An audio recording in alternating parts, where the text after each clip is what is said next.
Bonjour à tous, aujourd'hui on se retrouve pour une vidéo sur le pouvoir des pierres. Vous êtes nombreux à me demander voilà, si les pierres peuvent être associées tous entre elles, et la réponse est oui, sauf pour quelques exceptions.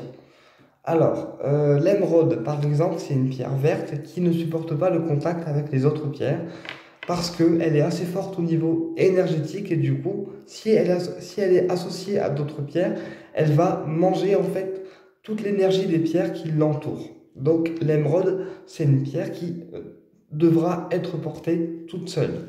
Ok? Pour le péridot, c'est pareil. Le péridot, c'est une pierre verte, mais elle est sensible. Elle n'aime pas le contact avec les autres pierres.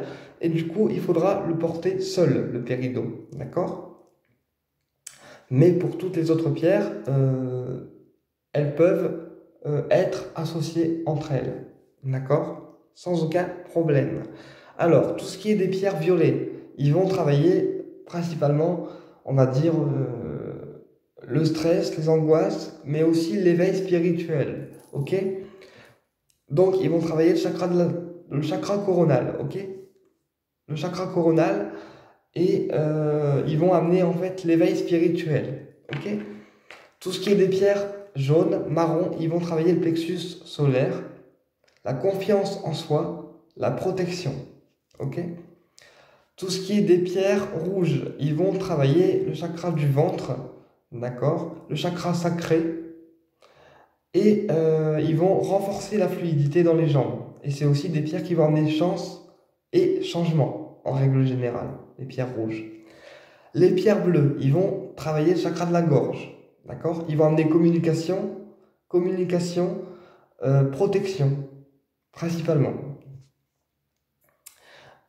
Ensuite, tout ce qui est des pierres noires, ils vont travailler la protection et l'ancrage, donc le chakra des pieds.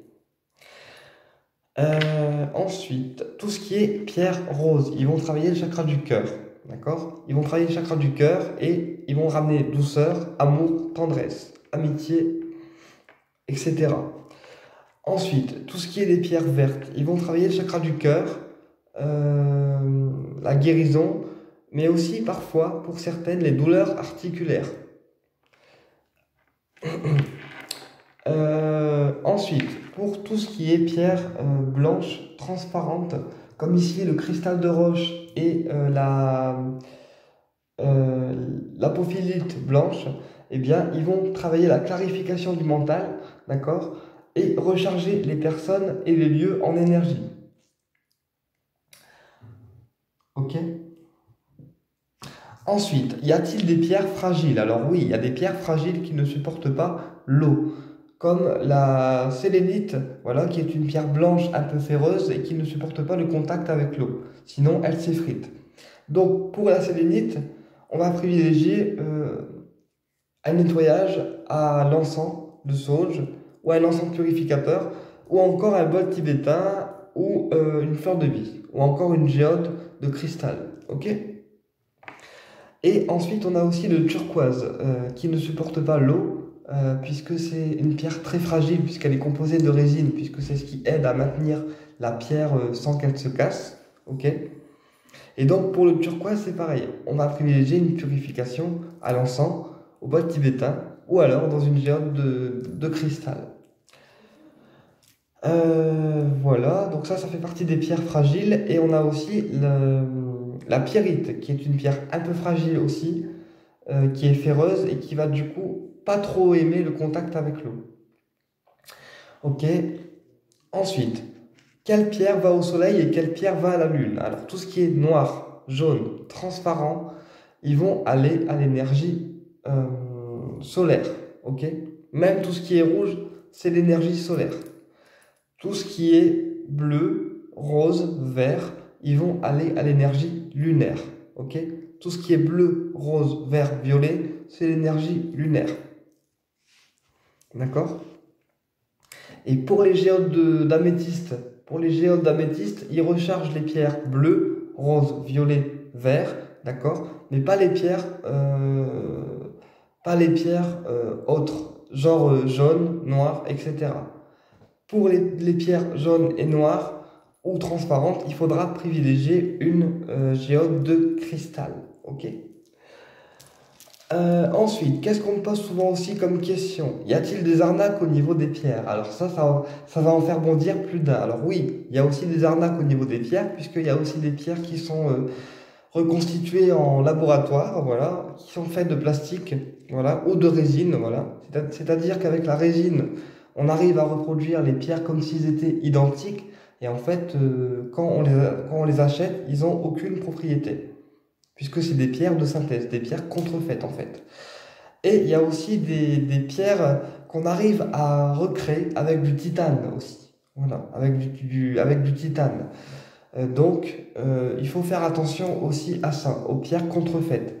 C'est pour ça que dans les magasins ésotériques dans lesquels je me rends, je fais aussi attention à la qualité des pierres et à ce que ça ne soit pas des pierres contrefaites. Ok?